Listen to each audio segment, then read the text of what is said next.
নাগরিক পরিষেবা বৃদ্ধির লক্ষ্যে বালুরঘাট পৌরসভার নতুন ব্যবহারযোগ্য গাড়ি উদ্বোধন করল মঙ্গলবার। বিভিন্ন ওয়ার্ডে সাফাই কাজে ব্যবহৃত হাতে টানা 100টি ট্রলি, 25টি ই গার্বেজ ভ্যান, পুজোর ব্যবহৃত সামগ্রী সংগ্রহের জন্য আরও 5টি ই ভ্যান,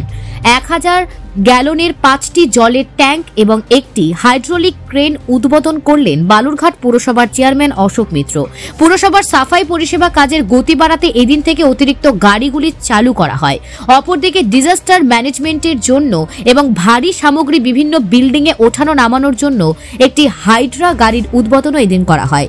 এ বিষয়ে বালুরঘাট পৌরসভার চেয়ারম্যান অশোক মিত্র জানান, আমরা বালুরঘাট পৌরসভার পক্ষ থেকে বালুরঘাট পৌরবাসীকে দ্রুততার সঙ্গে পৌর পরিষেবা, নাগরিক সেবা পরিষেবা পৌঁছে দেওয়ার জন্য বদ্ধপরিকর এবং আমরা বালুরঘাট পৌরসভার পক্ষ থেকে আজকে একটা হাইড্রা যেমন বিসর্জন ঘাটে সেটা ব্যবহার হয় এবং পাশাপাশি বিল্ডিং সাইটগুলোতে ডিজাস্টার ম্যানেজমেন্ট টিমের যেখানে একটা বড় গাড়ি বলতে পারেন, এটা বিল্ডিং সাইডে বড় বড় ভারী জিনিসপত্র তোলানোর সরানোর জন্য হাইড্রা এবং পাশাপাশি 100টি হ্যান্ড ট্রলি প্রত্যেকটি ওয়ার্ডে আবর্জনা ক্যারি করার ক্ষেত্রে যেটা আমাদের একটু ঘাটতি ছিল সেটাকে আমরা পূরণ করলাম 100টা হ্যান্ড ট্রলি এবং পাশাপাশি আপনারা জানেন যে বালুরঘাট পৌরসভার পক্ষ থেকে আমাদের যে পূজার সামগ্রী কালেকশনের জন্য যে টোটো সার্ভিসটা রয়েছে ই গার্বেজ ভ্যান,